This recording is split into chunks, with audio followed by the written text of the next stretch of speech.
Today we're taking a look at the brand new handgun from Springfield Armory, the Echelon.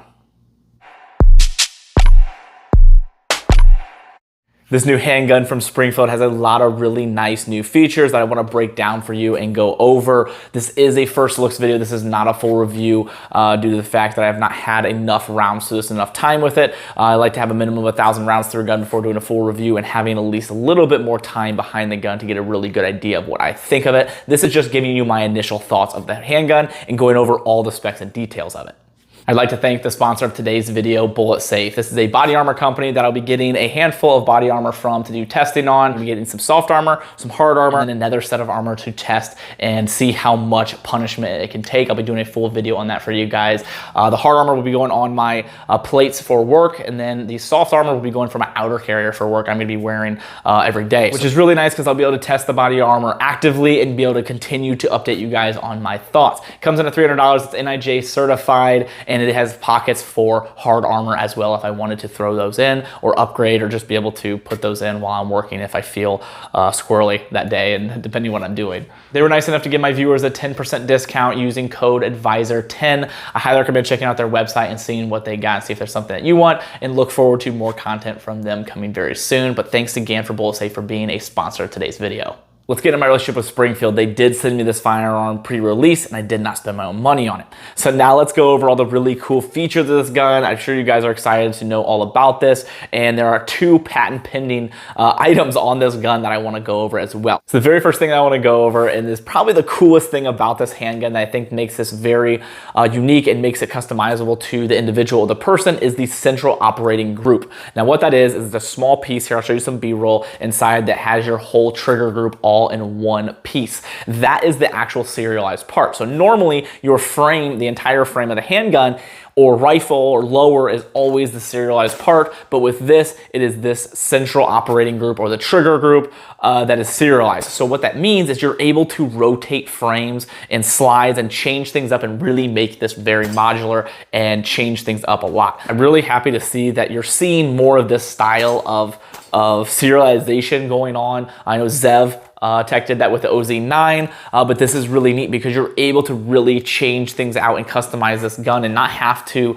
mess so much with your frame. So instead of the frame being the thing that you have to register, the registered part is your trigger group, so you can take the frame off and put any other frame you want on here, which is the next point actually. This comes with 3 different frame or grip sizes. So it has a small, a medium, and a large. This is the medium. I also have a small. I'll be showing you some B-roll here of them side by side and compared. And there's also a large grip module that you can put on here. They're all the same length, so this full size length, and they come with 3 different back straps. Now the back straps, a little kind of cool thing that they put on there is they put an armorer's tool in there, just as kind of an extra thing to put on there. Why not have it on there if you're gonna to kind of be able to work on your own gun, have the tool already integrated into the grip. But the thing that's really cool about that is you have 3 different grip sizes and 3 different back straps, so you're able to really customize this grip and size to the user. So that's one of the biggest things I don't like about doing handgun reviews, is every handgun is different for each person. Everybody's hands are different, everybody's grip's different, how everyone holds the gun and shoots the gun and perceives the gun is different. So it's really hard for me to sit here and say, okay, no, this is the best grip I've ever felt and you're gonna love it. Because what gun I like, I'm gonna hand to the next person. He's gonna be like, I don't really like that because it doesn't fit my hand well. So with this, you're able to just change it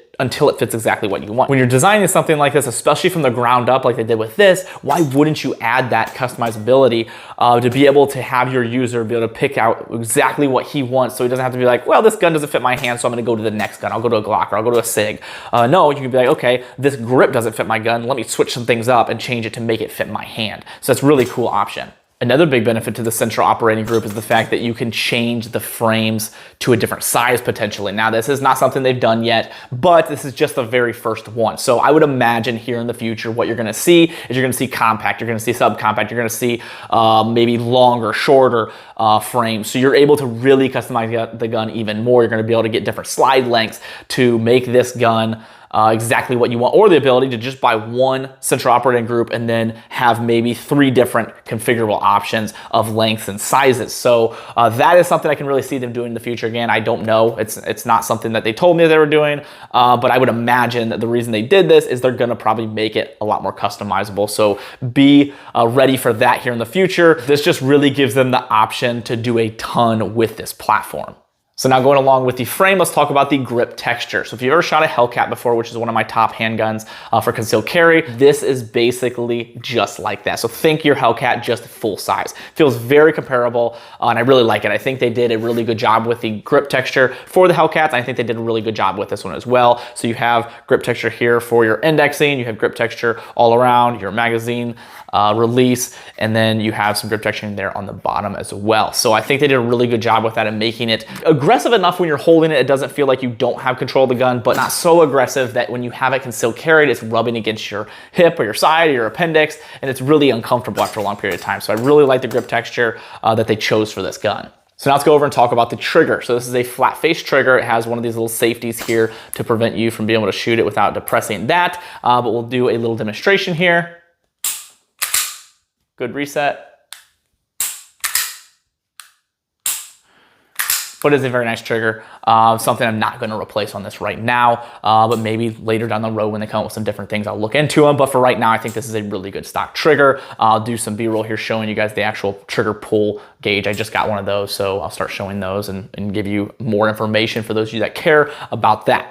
So now going up to our slide, and this is something I think every company really should come with, is you have front serrations for manipulation of your firearm. But another thing I think is kind of cool that they did with this is there's almost like a ledge right here. They made it a much deeper groove right here. And the reason they did that is for people that want to be able to press check, or if you want to grab your gun from right there. So you got your front serrations, which is pretty normal, but this right here just gives you a much larger purchase to be able to grab your firearm. So not only right there, but you have the back serrations here, but you also have it right here in the back. So you're able to grab the firearm right here and pull on it, and you have really good control just by grabbing there. So it gives you more spots to grab this gun if you want to, which I like. It gives you more options. This kind of reminds me of like competition 22s where they have the wedges almost here on the back to be able to let you manipulate your firearm from right there. But I like that they did that because they simply just cut into that a little bit more to give you more of a purchase for your hand to use and manipulate with. So the more places to manipulate your gun, the better, I think. It doesn't really affect it negatively,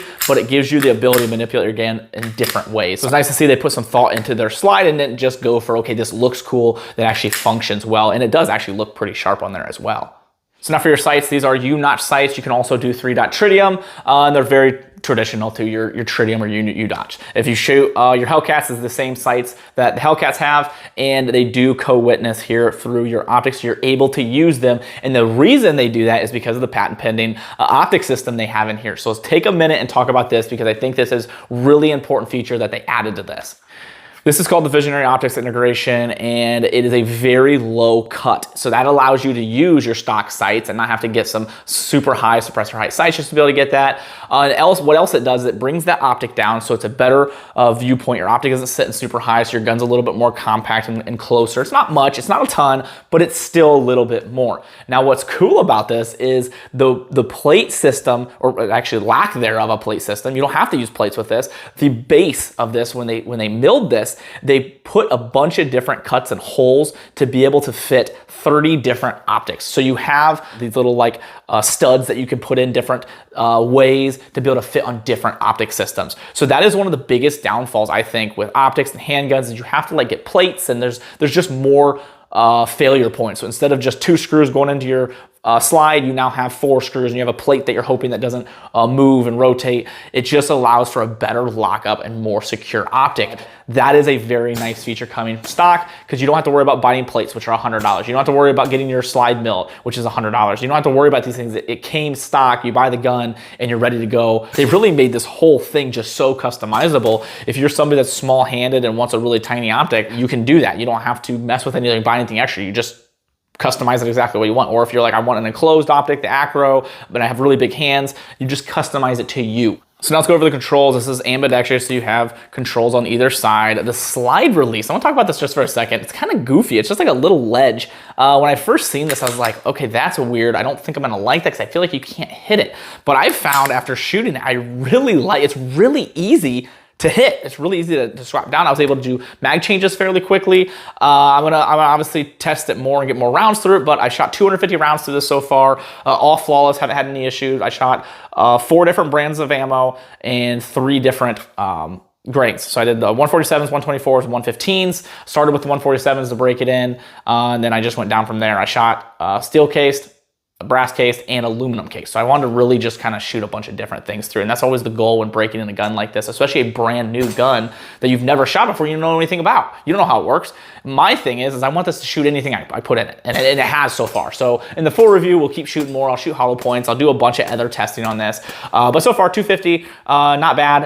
I'm not gonna give you really information to say, yeah, this gun's great, it's flawless. 250 is not even close enough for me to do any kind of full review or full thoughts on that. But so far, so good. It makes me happy to see that it's shot everything I put through it so far with no problems, but we'll see in the full review where that's at. But the mag or the slide release, I kind of like. It's cool. It's very low profile, very out of the way, but at the same time, it wasn't difficult to find or use. So I'll be interested to see what I think later as I keep shooting. One thing I noticed here is you have this little lever that you use to take down your firearm. You don't have to press the trigger to do it. You just lock it back, pull that down, and the slide comes off, which is cool. But something I noticed is depending how you hold your gun, I hold like this and I'm able to get to that ledge, but if you have smaller hands, I feel like you're gonna rest your finger on this or thumb on this, and this moves. So as I'm sitting here, I can bring that up and down so I can see somebody shooting and putting a lot of pressure on that and that kind of messing your grip up a little bit. So again, something I want to test further as I'm shooting, but it's something I noticed that ledge does move there because that's how you take down your gun. But I thought it was cool that they at least textured it, but I don't know if that was just because they're like expecting people to use it at a ledge, or they were just like, it's there, so we might as well texture it.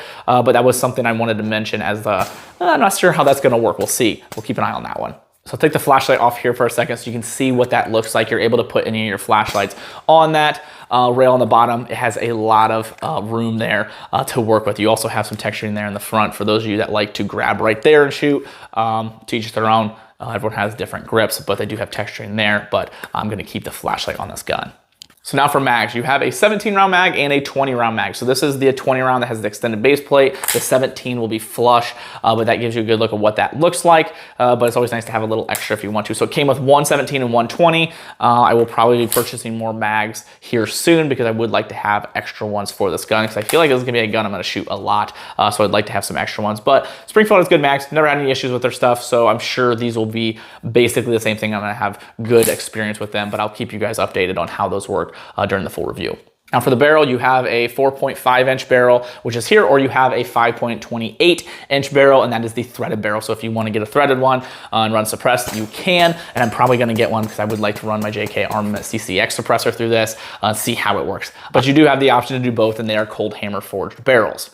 So now that we've done an in-depth look at the gun from the bottom to the top and all the features, what are my thoughts on this gun after shooting and playing with it for the last couple weeks? I felt very in control of this handgun. That's the best way I can explain it. After shooting this, I felt like I had a really good recoil impulse. I felt like it was flat. I did not feel like I was snapping. I felt like I could get on target very quickly and I can engage quickly, especially for it being a brand new handgun that I've never shot before. It feels very good in your hand. It's a good size, it's a good weight, but it shot well, shot very well. I'm very happy with that. I hope it continues to shoot well. I'm going to continue to stretch it out to 50 to 70, 100 yards maybe, and see how it does at that longer distance. I think the max was 30 yards. But so far so good. Really like the gun. I think Springfield did a really good job with it. I think they put a lot of thought into it. I think they planned for the future with this because they're going to be able to change things and customize this later and make it different sizes. So I think if you buy one of these, you're not going to be just stuck with this. You're going to be able to change a lot of different things with it and make this very unique and personal to you and what you want. So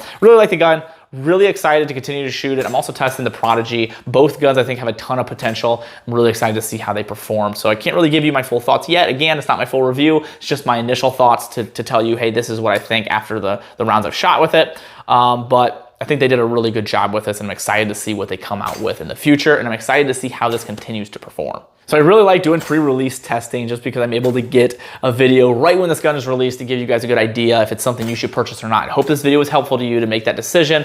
Maybe this is exactly what you're looking for, or maybe I'll wait to see what they do later, how it performs, or see how it actually functions. I think Springfield's been doing a really good job lately. Been doing a good job.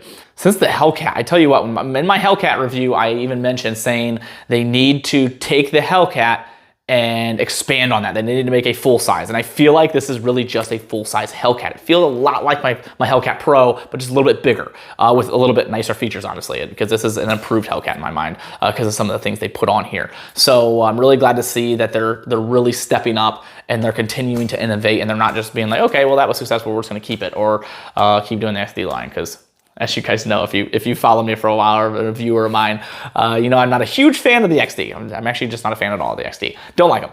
Don't like them at all. But I think Springfield has been doing some really good stuff with these new handguns that they've been coming out with. If you're looking to help out the channel, the things I do here, there's a couple ways to do that down in the description. There's some discount codes from companies that I personally trust to help you save some money. And there's a link to my link tree. Anything you purchase using those links does help the channel and give me a kickback, which helps a lot, especially doing reviews like this, because I like to try to burn down as much ammo as possible, and ammo's expensive. So I do appreciate the support. Thank you guys so much for that. If you don't, I just appreciate you guys subscribing, liking, sharing. All those things help, and being interactive in the comments. That's a great way to help support me as well, and I appreciate that. A couple of companies that support me in the things I do here: Howitzer, Brownells, and Hold Up Display. Hold Up Display makes these hold up mounts. Howitzer, 35% of proceeds to charity, clothing company. Love their stuff, their shoes, their jeans, their shirts, their sweatshirts. I mean, they make a ton of hats. Basically anything you want, they make. And they also collaborated with my own t-shirt, so you guys can pick one up in the description if you would like to help me support as well. And then Brownells, use code TA10 to save 10% on orders on $50 or more. And I highly recommend you take advantage of that, because you can save a lot of money, especially with different projects. Other than that, thank you guys so much. Look forward to further content with this. I appreciate you all.